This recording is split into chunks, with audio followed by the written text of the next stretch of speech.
टीपू सुल्तान, ये नाम सुनते ही एक ऐसा बादशाह याद आता है जिसने अंग्रेजों की नाक में दम कर दिया। 18वीं सदी में जब British east India company Bharat को अपनी जेब में डालने की जुगत में थी, टीपू ने कहा, भाई ये मेरा मुल्क है, इसे यूं नहीं लूटने दूंगा। उसने 4 जंगें लड़ी, कभी जीता कभी हारा, लेकिन हौसला कभी नहीं छोड़ा। उसकी तलवार आखिरी सांस तक उसके हाथ में रही। अंग्रेजों ने उसे हराने के लिए चालबाजी की, गद्दारों को खरीदा और गठबंधन बनाए, लेकिन टीपू की बहादुरी की मिसाल आज भी जिंदा है। तो चलो इस शेर की कहानी शुरू से सुनते हैं। मैसूर का वारिस टीपू सुल्तान का जन्म हुआ 20 नवंबर 1750 को देवनहल्ली में, जो आज कर्नाटक में है। उसके बाप का नाम था हैदर अली, एक ऐसा शख्स जो गरीब घर से उठकर मैसूर का शासक बना।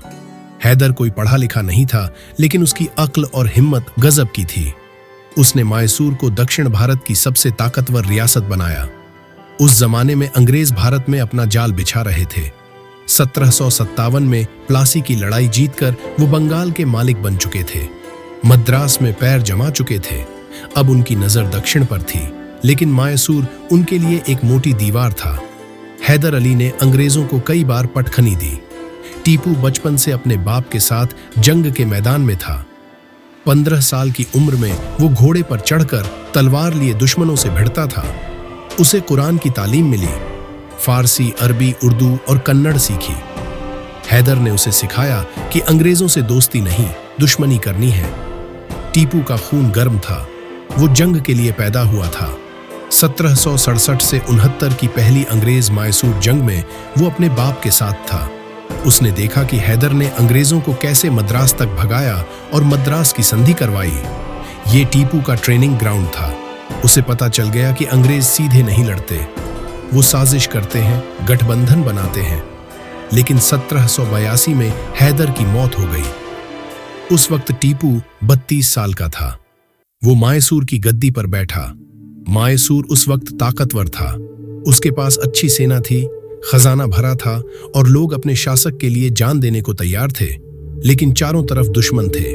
अंग्रेज एक तरफ थे जो मैसूर को निगलना चाहते थे, मराठे दूसरी तरफ थे जो मैसूर की जमीन छीनने के चक्कर में थे।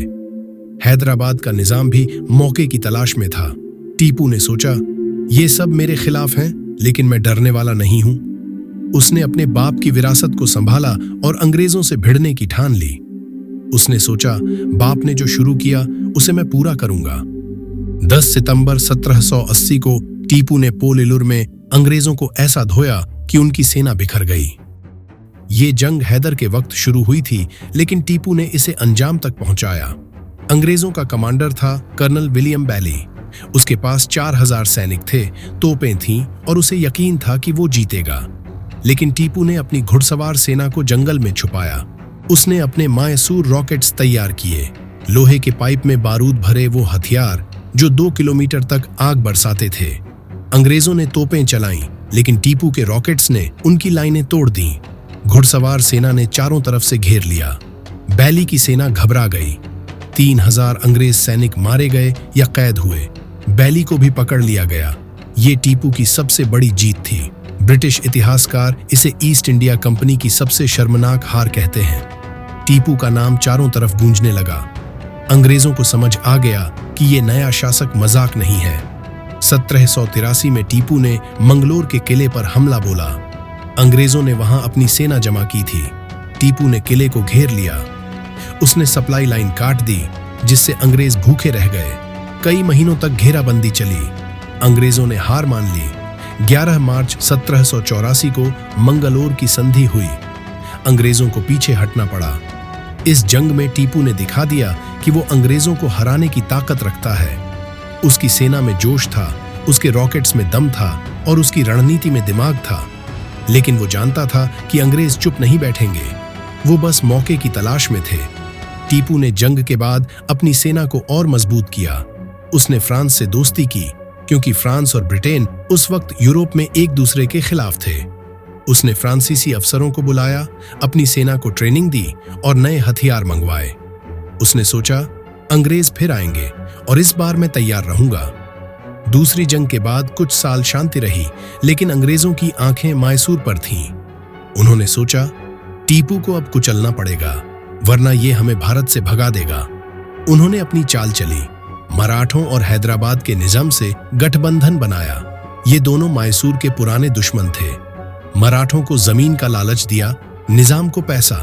अब टीपू के खिलाफ 3 ताकतें थीं। 1790 में अंग्रेजों ने मैसूर पर चढ़ाई की। उनका लीडर था लॉर्ड कॉर्नवालिस, एक चालाक और तजुर्बेकार फौजी। वो अमेरिकी क्रांति में हारा था, लेकिन अब भारत में अपनी इज्जत बचाना चाहता था।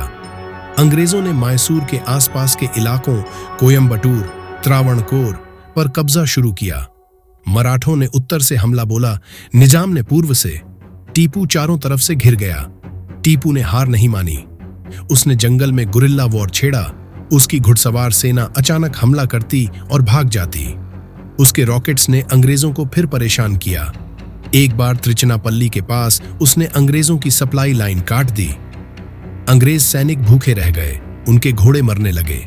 टीपू ने सोचा, ये लोग ज्यादा दिन नहीं टिकेंगे, लेकिन दुश्मन की तादाद बहुत थी।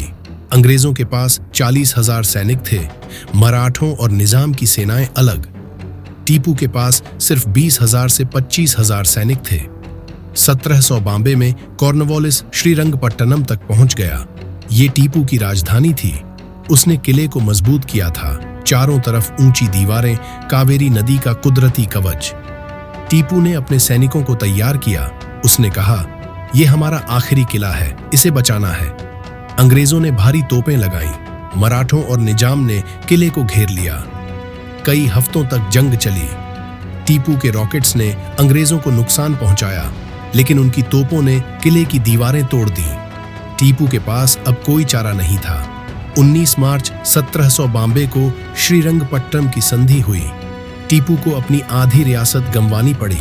मालाबार, कोडागू और दूसरी जमीनें अंग्रेजों, मराठों और निजाम को दे दी। सबसे दर्दनाक बात, उसे अपने 2 बेटे अब्दुल खालिक और मुइजुद्दीन को अंग्रेजों के पास बंधक के तौर पर भेजना पड़ा। टीपू की आंखों में आंसू थे। उसने कहा, मैं अपने बच्चों को दुश्मन के हवाले कर रहा हूं, लेकिन यह हार नहीं है, मैं फिर लड़ूंगा। अंग्रेजों ने सोचा कि टीपू अब टूट गया। कॉर्नवालिस ने अपने अफसरों से कहा, यह शेर अब पिंजरे में है, लेकिन वो गलत थे। टीपू का खून अभी ठंडा नहीं हुआ था। तीसरी जंग के बाद टीपू ने हार नहीं मानी।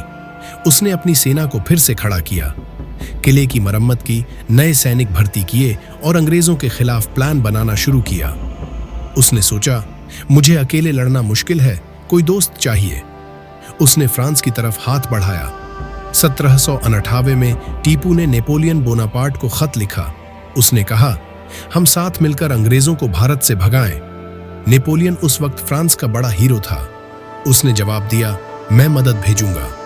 टीपू खुश हुआ। उसने श्रीरंगपट्टनम में जैकोबिन क्लब बनाया, फ्रांस की क्रांति से प्रेरित एक ग्रुप। उसने खुद को सिटीजन टीपू कहलवाया, लेकिन नेपोलियन मिस्र में जंग लड़ रहा था। उसकी मदद नहीं पहुंची। टीपू को अकेले ही मैदान में उतरना पड़ा। इस बार अंग्रेजों का लीडर था लॉर्ड वेलेस्ली, एक ऐसा शख्स जो भारत को पूरी तरह ब्रिटिश कॉलोनी बनाना चाहता था। उसने कहा, टीपू को अब खत्म करना है। उसने मराठों और निजाम को फिर अपने साथ मिलाया। उनकी सेना में 50,000 सैनिक थे, अंग्रेजों के 26,000, बाकी मराठों और निजाम के। भारी तोपें थीं, गोला बारूद था और प्लानिंग थी। टीपू के पास सिर्फ 30,000 सैनिक थे। 1799 अंग्रेजों ने श्रीरंगपट्टनम पर चढ़ाई की। अप्रैल में घेराबंदी शुरू हुई। टीपू ने किले से डटकर मुकाबला किया। उसने अपने रॉकेट्स और तोपों से अंग्रेजों को रोकने की कोशिश की।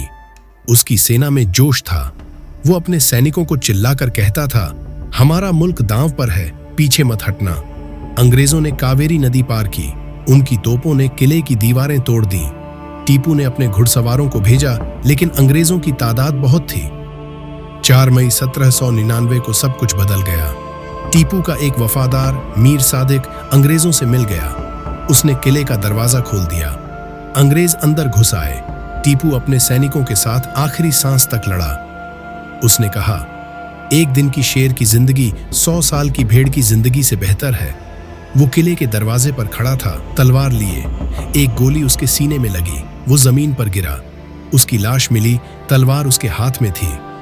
अंग्रेजों ने उस दिन मायसूर पर कब्जा कर लिया। वेलेजली ने कहा, टीपू मर गया, लेकिन उसकी बहादुरी हमें हमेशा याद रहेगी। टीपू की मौत के बाद उसका खजाना लूटा गया, उसके बेटों को कैद किया गया और मायसूर को छोटे छोटे टुकड़ों में बांट दिया गया। बस यार, सुनकर सीने में कुछ भारी सा हो गया ना। टीपू के बेटों का वो दर्द, अंग्रेजों की जीत, चालाकी और गद्दारी। अंग्रेजों ने टीपू को सीधी लड़ाई में कम, चालबाजी से ज्यादा हराया। मराठों और निजाम को पैसा और जमीन का लालच देकर अपने साथ मिलाया।